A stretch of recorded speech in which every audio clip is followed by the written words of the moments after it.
Let's handle the delete. So we go to the delete button. We have another button called icon button. So that icon button comes with the handler automatically. So instead of using icon and then setting clickable on it, we'll go straight and use the icon button. It has on click, so you can handle whatever will happen over there. And then inside, now we move the icon into its container. This is where we want to delete the task, so we have to handle that event here. So in the task item, we have to handle on delete. So on delete, now we pass the on delete function to this guy, so we set it equal to this guy.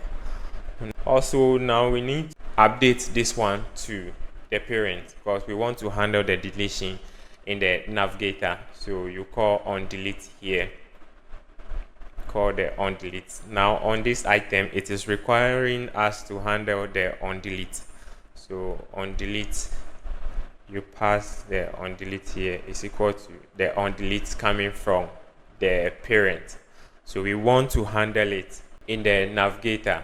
Inside the preview, we just call on delete, and then the home screen also require on delete, set it to that. So let's go to the navigator and take care of things.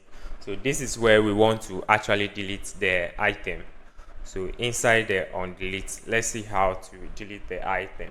We have to handle on delete. So on delete, what do you want to do? We want to remove the items. So it's complaining because in the home screen we didn't pass the task, so we have to pass the task here. So this will actually remove the task, and that's it. So let's run it and see how it works. So let's add a new task. So when we click here, we want to delete it. So it's gone. So the delete is working.